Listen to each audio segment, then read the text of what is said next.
എന്നെയും എൻ്റെ ഫാമിലിയെയും അമ്മയുടെ പ്രത്യക്ഷീകരണത്തിൻ്റെ സാക്ഷികളായി മാറ്റിയതിന് ഈശോയ്ക്കും അമ്മയ്ക്കും കോടാനുകോടി നന്ദി പറയുന്നു. എൻ്റെ പേര് സൗമ്യ. ഇതെൻ്റെ ഹസ്ബൻഡ്, എൻ്റെ മൂത്ത കുഞ്ഞ്, മറ്റത് എൻ്റെ ഇളയ കുഞ്ഞ്. ഞാൻ തിരുവനന്തപുരം ജില്ലയിൽ നിന്ന് വരുന്നു. 2023 ഒക്ടോബർ 8 ഞാൻ ഉടമ്പടി എടുത്തത്. അതിനു മുൻപേ എനിക്കൊരു രോഗസൗഖ്യത്തെക്കുറിച്ച് പറയാനുണ്ട്. കൃപാസനത്തെക്കുറിച്ച് ആദ്യമായി ഞാൻ കേട്ടത് യൂട്യൂബ് ചാനൽ വഴിയാണ്. അപ്പോൾ തന്നെ ഞാൻ ക്യാൻഡിൽ ലൈറ്റ് പ്രെയർ റിക്വസ്റ്റ് കൊടുത്തു. എനിക്ക് ഗ്യാസിൻ്റെ അസിഡിറ്റിയും കലശലായ പ്രോബ്ലം ഉണ്ടായിരുന്നു. ആയുർവേദവും അലോപ്പതിയും 2-3 മാസത്തോളം ഞാൻ നോക്കിയായിരുന്നു. യാതൊരു കുറവും ഇല്ലായിരുന്നു. ആയതിനാൽ ഞാൻ ക്യാൻഡിൽ ലൈറ്റ് പ്രെയർ റിക്വസ്റ്റ് കൊടുത്തത് പ്രകാരം അത്ഭുതമെന്ന് പറയട്ടെ, എനിക്ക് അസുഖം പൂർണ്ണമായി സൗഖ്യപ്പെട്ടു. ഈ നിമിഷം വരെ ആ അസുഖം എനിക്ക് തിരിച്ചു വന്നിട്ടില്ല. 2023 ഒക്ടോബർ 8 ഞാൻ ഉടമ്പടി എടുക്കുന്നത്. ഈശോയ്ക്ക് നന്ദി പറയുവാനും മാതാവിനെ ഒന്ന് നേരിട്ട് കണ്ട് അനുഗ്രഹം വാങ്ങാനും നന്ദി പറയുവാനാണ് ഞാൻ ഇവിടേക്ക് വന്നത്. ആദ്യം ഇവിടെ വന്ന സമയത്ത് തന്നെ എനിക്ക് ഒരു കൂളിംഗ് എഫക്റ്റ്, അത് എന്താണെന്ന് പറഞ്ഞു മനസ്സിലാക്കാൻ പറ്റത്തില്ല, അത്രയ്ക്കുള്ളൊരു എഫക്റ്റ് എൻ്റെ മനസ്സിനും ശരീരത്തിനും തോന്നി. നല്ല മുല്ലപ്പൂ വാസന ഉണ്ടായിരുന്നു. ഉടമ്പടി എടുക്കുക എന്നൊരു ലക്ഷ്യം എനിക്കില്ലായിരുന്നു. കാരണം ഞാനൊരു നോൺ ക്രിസ്ത്യാനിയാണ്. അതിനുള്ളൊരു യോഗ്യതയില്ല എന്ന് ഞാൻ ചിന്തിച്ചു. പക്ഷേ ആരോ എൻ്റെ ഉള്ളിൽ നിന്ന് പറയുന്നുണ്ടായിരുന്നു, നീ ഉടമ്പടി എടുക്കണം. അങ്ങനെ ഞാൻ ഉടമ്പടി എടുക്കുകയും അമ്മയുടെ പ്രത്യക്ഷീകരണത്തിൻ്റെ സാക്ഷിയായി എൻ്റെ അമ്മ ഇവിടെ നിർത്തിയത് എല്ലാ കോടാനുകോടി നന്ദി പറയുന്നു. ഉടമ്പടി എടുത്തു അമ്മയെ വഹിച്ചു കൊണ്ടുവരുവാനുള്ള 3 പ്രാവശ്യം ഉടമ്പടി പുതുക്കിയപ്പോഴും അമ്മയെ വഹിച്ചു കൊണ്ടുവരാനുള്ളൊരു ഭാഗ്യം എനിക്ക് കിട്ടി. 3 നിയോഗങ്ങൾ എൻ്റെ വ്യക്തിപരമായ നിയോഗങ്ങളായിരുന്നു. ബാക്കി 3 നിയോഗങ്ങളും ഞാൻ ദൈവത്തിന് സമർപ്പിക്കുകയുണ്ടായത്. രണ്ടാമതൊരു കുഞ്ഞിന് വേണ്ടിയാണ് ഞാൻ ആദ്യം നിയോഗം വച്ചത്. എൻ്റെ മൂത്ത കുഞ്ഞിന് 10 വയസ്സായിരുന്നു. അപ്പോൾ രണ്ടാമതൊരു കുട്ടി വേണ്ടെന്നാണ് വിചാരിച്ചത്. അപ്പോൾ മൂത്ത കുഞ്ഞിന് ഭയങ്കര ആഗ്രഹം, അവനൊരു കുഞ്ഞുവാവേ വേണമെന്ന്. അങ്ങനെ 2 വർഷം അത് ഞങ്ങൾ പരിശ്രമിക്കുന്നുണ്ടായിരുന്നു. പക്ഷേ കുട്ടിയെ കിട്ടിയില്ല. ഞങ്ങളെ പദ്ധതിയല്ല നടന്നത്, ദൈവത്തിൻ്റെ പദ്ധതിയാണ് അവിടെ നടന്നത്. ഹോസ്പിറ്റലിൽ ചെന്ന് കാണിച്ചു.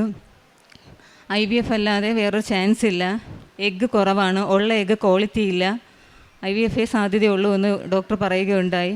പ്രാർത്ഥിച്ചു, ആത്മാർത്ഥമായി പ്രാർത്ഥിച്ചു.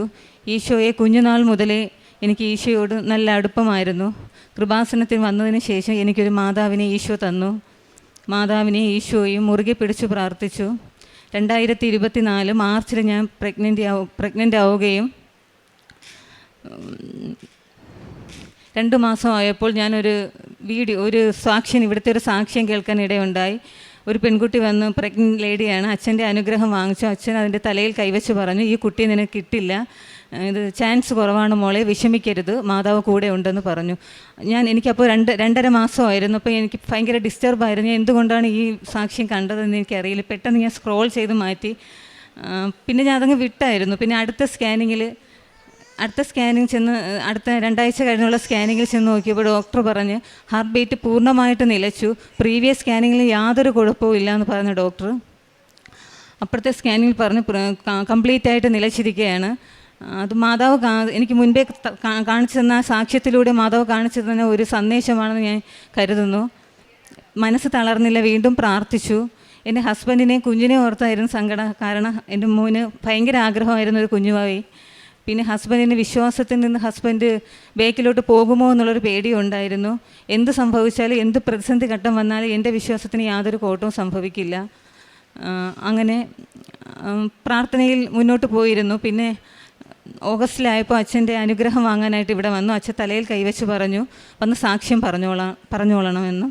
അങ്ങനെ ഡിസംബർ 6 2024 ഡിസംബർ 6 ഞാനിങ്ങനെ ബെഡിലിങ്ങനെ കിടക്കുകയായിരുന്നു, ഉറങ്ങുകയല്ല, നല്ല ബോധത്തോടെ ഇങ്ങനെ കിടക്കുകയായിരുന്നു, ദൈവത്തിന് പ്രാർത്ഥിച്ചുകൊണ്ട് കിടക്കുകയായിരുന്നു. പെട്ടെന്ന് ഞാൻ മാതാവിനോട് പറഞ്ഞു, മാതാവേ ഈ പ്രാവശ്യമെങ്കിലും ഞാൻ ടെസ്റ്റ് ചെയ്യുമ്പോൾ എനിക്ക് പോസിറ്റീവായിരിക്കണമേ എന്ന്. അങ്ങനെ അമ്മയുടെ പ്രത്യക്ഷീകരണത്തിൻ്റെ നാളിൽ തന്നെ, അതായത് ഡിസംബർ 7 ഞാൻ ടെസ്റ്റ് ചെയ്യുന്നു. അത്ഭുതമെന്ന് പറയട്ടെ, പോസിറ്റീവ് ആകുന്നു. ഞാൻ പെട്ടെന്ന് അതിനു മുന്നേ തന്നെ ഞാൻ ഇങ്ങനെ കണ്ണടച്ച് കിടന്നപ്പോൾ ഞാൻ ഇങ്ങനെ പോസിറ്റീവ് ആവണേന്ന് ഞാൻ പ്രാർത്ഥിച്ച ടൈമിൽ ഒരു കുട്ടി വന്ന് എന്നോട് നല്ല വോയിസ് ക്ലിയർ ആയിട്ടാണ് ഞാൻ കേട്ടത്, എൻ്റെ ഉറക്കത്തിലല്ല, എനിക്ക് നല്ല ഓർമ്മയുണ്ടായിരുന്നു. ഇങ്ങനെ പറയുകയുണ്ടായി, ഈ പ്രാവശ്യം ഇയാൾക്ക് പോസിറ്റീവ് ആകുമെന്ന്, ഈ മാസത്തെ തന്നെ പോസിറ്റീവ് ആകുന്നു. അങ്ങനെ ഡിസംബർ 7 ഞാൻ ടെസ്റ്റ് ചെയ്ത് നോക്കുന്നു, എനിക്ക് പോസിറ്റീവ് ആകുന്നു. വളരെ സന്തോഷമുണ്ടായി. മാതാവിനും ഈശോയോടും നന്ദി പറയുകയുണ്ടായി. അങ്ങനെ ഞാൻ അമ്മയുടെ ദിവസം തന്നെ, അമ്മ പ്രത്യക്ഷപ്പെട്ട ദിവസം തന്നെ എനിക്കൊരു പോസിറ്റീവ് വാർത്ത കേൾക്കാനിട വന്നു. അത് അമ്മയുടെ അനുഗ്രഹമാണ്. അമ്മയുടെ അനുഗ്രഹം, അമ്മയുടെ ഈശോയുടെ അനുഗ്രഹത്താലാണ് ഇനി ഞാൻ എനിക്ക് കിട്ടാൻ പോകുന്ന കുഞ്ഞ് നിലനിൽക്കും എന്നുള്ളൊരു വിശ്വാസം എനിക്ക് പൂർണ്ണമായി തന്നു. അങ്ങനെ വീണ്ടും സ്കാൻ ചെയ്യാൻ പോയി. ആ ഫസ്റ്റ് സ്കാനിങ്ങിൽ ഡോക്ടർ പറഞ്ഞു ഒന്നും കാണാനില്ല, അടുത്ത സ്കാനിങ്ങിൽ വരണമെന്ന്. അങ്ങനെ അടുത്ത സ്കാനിങ് ചെന്നപ്പോൾ ഡോക്ടർ പറയുകയുണ്ടായി, ഇത് ക്വാളിറ്റി ഇല്ല, ഇയാൾക്ക് എഗ്ഗ് കുറവാണെന്നല്ലേ പറഞ്ഞത്, ക്വാളിറ്റി ഇല്ല, കിട്ടില്ല. ഇയാളോടല്ലേ പറഞ്ഞ് IVF ചെയ്യണമെന്ന്, കിട്ടില്ല എന്ന് പറഞ്ഞു. ഓക്കെ, ഞാൻ ഒരു ഷോക്കാണെന്ന് ചോദിച്ചാൽ അല്ല, എനിക്ക് ഉറപ്പായിരുന്നു. കാരണം 7-ാം തീയതിയാണ് എനിക്ക് പ്രഗ്നൻസി പോസിറ്റീവ് കണ്ടത്. അതുകൊണ്ട് എനിക്ക് ഉറപ്പായിട്ടും വിശ്വാസമായിരുന്നു ഈ കുഞ്ഞിനെ എനിക്ക് നൽകുമെന്നുള്ളത്. അങ്ങനെ വീണ്ടും ഞാൻ പ്രാർത്ഥിച്ചു. ഒക്ടോബർ 28, 2025 ഒരു പെൺകുഞ്ഞിനെ തന്ന് മാതാവും ഈശോയും അനുഗ്രഹിച്ചു. അതിനു മുന്നായി തന്നെ ഈ കുഞ്ഞിനിട്ടിരിക്കുന്ന പേര് ഇമ എന്നാണ്. ഈശോയും മാതാവും തന്നതുകൊണ്ട് തന്നെ ഞാൻ ഇമ എന്ന് പേരിട്ടു. ഈശോയും മാതാവും തന്ന ഗിഫ്റ്റാണ് എനിക്ക് ഈ കുഞ്ഞ്. ആരോഗ്യത്തോടെ തന്നെ എനിക്ക് പ്രഗ്നൻസി ആ സമയത്തൊന്നും യാതൊരു പ്രശ്നവും ഇല്ലാതെ എനിക്ക് കുഞ്ഞിനെ ആരോഗ്യത്തോടെ തന്നു. പിന്നെ ഹസ്ബൻഡിൻ്റെ ജോലിപരമായിട്ട് ഒരു പ്രതിസന്ധി ഘട്ടം വന്ന് ഹസ്ബൻഡിന് ഫിനാൻഷ്യലി ഒരു ചീറ്റിംഗ് ഫേസ് ചെയ്യേണ്ടി വന്നു. അതിലൂടെ ഹസ്ബൻഡ് ഞാനും വളരെ വിഷമത്തിലായിരുന്നു. നമുക്കൊരു വഴി കാണിച്ച് തരണേ എന്ന് മാതാവിനോട് ആത്മാർത്ഥമായി പ്രാർത്ഥിക്കുകയും മാതാവ് ഒരു വഴി കാണിച്ച് തരികയും അതിലൂടെ മാതാവിനോട് നന്ദി പറയുന്നു. പിന്നെ രോഗസൗഖ്യമെന്ന് വെച്ചാൽ എൻ്റെ കുഞ്ഞിനും ഹസ്ബൻഡിനും എനിക്കും ആയാലും എന്നും ഞാൻ ഉടമ്പടി തൈലം, രാവിലെ ഉണർന്ന ഉടമ്പടി തൈലം വിശ്വാസ പ്രമാണം ചൊല്ലി പ്രാർത്ഥിക്കുമായിരുന്നു. രാത്രി കിടക്കാൻ നേരത്തും ഉടമ്പടി ഉപ്പും തൈലവും ഉപയോഗിക്കുമായിരുന്നു. അതിനെല്ലാം നമുക്ക് രോഗസൗഖ്യങ്ങൾ കിട്ടിയിട്ടുണ്ട്.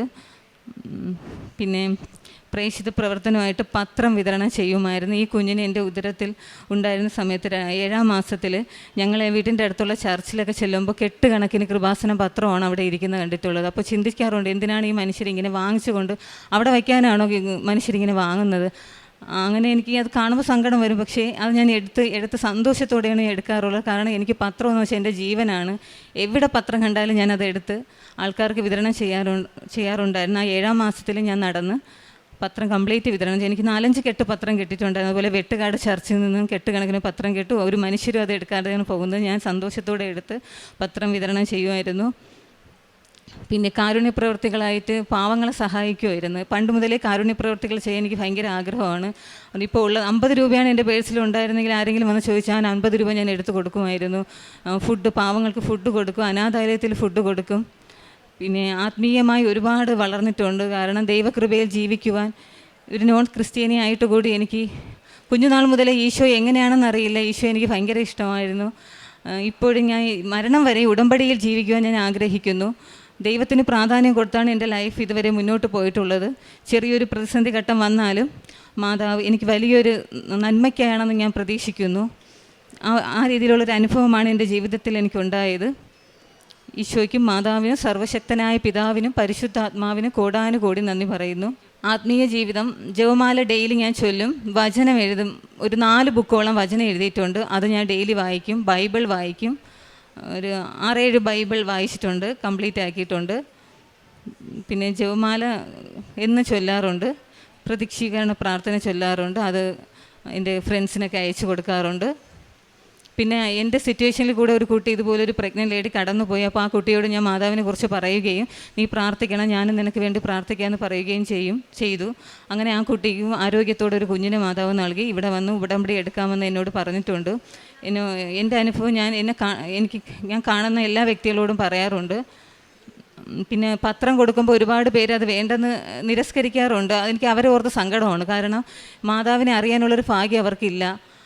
ഞാൻ എപ്പോഴും പത്രം കൊടുക്കുമ്പോൾ ഞാൻ പ്രാർത്ഥിക്കും, ഈശ്വരാ ഇത് അർഹതപ്പെട്ടവരെ കയ്യിൽ തന്നെ കൊണ്ട് എത്തിക്കണമേ, വേണ്ടാത്തവർക്ക് ഒരിക്കലും ഇത് അവർ തിരിച്ചെൻ്റെ കയ്യിൽ തന്നെ ഏൽപ്പിക്കണേ. കാരണം അവർ വാങ്ങിച്ചു വെച്ചിട്ട് എവിടെ കൊണ്ട് കളയുന്നേക്കാളും അത് തിരിച്ചെൻ്റെ കയ്യിൽ തന്നെ കിട്ടുന്നതാണ് നല്ലത്. ആവശ്യമുള്ളവർക്കാണ് ദൈവത്തിനെ കൊണ്ട് ഉപയോഗം. അങ്ങനെ എൻ്റെ ഈശോയ്ക്കും മാതാവിനും കോടാനുകോടി നന്ദി പറയുന്നു. കർത്താവ് നിന്നെ നിരന്തരം നയിക്കും. മരുഭൂമിയിൽ നിനക്ക് സമൃദ്ധി നൽകും. നിൻ്റെ അസ്ഥികളെ ബലപ്പെടുത്തും. നനച്ചു വളർത്തിയ പൂന്തോട്ടവും വറ്റാത്ത നീരുറവയും പോലെയാകും നീ. യെശയ്യാ പ്രവാചകന്റെ പുസ്തകം 58-ാം അധ്യായം 11-ാം വചനമാണ്. ഡിസംബർ 7-ാം തീയതിയാണ് ഈ മകൾ കൺസീവ് ആണെന്ന് അറിയുന്നത്. അപ്പോൾ തീർച്ചയാക്കി ഇത് പരിശുദ്ധ അമ്മയുടെ കൃപ തന്നെയാണ്. കാരണം ഡിസംബർ 7-ാം തീയതി ആണ് പരിശുദ്ധ അമ്മ ജീവനോട് പ്രത്യക്ഷപ്പെട്ട ഈ ആലയത്തിൽ. ഈ മകൾ പ്രാർത്ഥിച്ചത് ആ അമ്മയോടാണ്, കൃപാസനം അമ്മയോടാണ്. ജീവനോട് പ്രത്യക്ഷപ്പെട്ട ഈ അമ്മ നൽകിയ കുഞ്ഞാണ് ഡിസംബർ 7-ാം തീയതി ഈ മകൾ കൺസീവ് ആകുകയും പിന്നീട് ഒരിക്കലും ഒരു ഭയക്കേണ്ട ആവശ്യം വന്നിട്ടില്ല. പിന്നീട് ഹോസ്പിറ്റലിൽ ചെന്നപ്പോഴും ഡോക്ടർ പല കാര്യങ്ങളും പറഞ്ഞു. സ്കാൻ റിപ്പോർട്ട് വന്നപ്പോഴും ഡോക്ടർ പറഞ്ഞത് നോ ഇഷ്യൂ എന്നാണ് പറഞ്ഞെന്നാലും നിലനിൽക്കില്ലെന്നാണ്. ഈ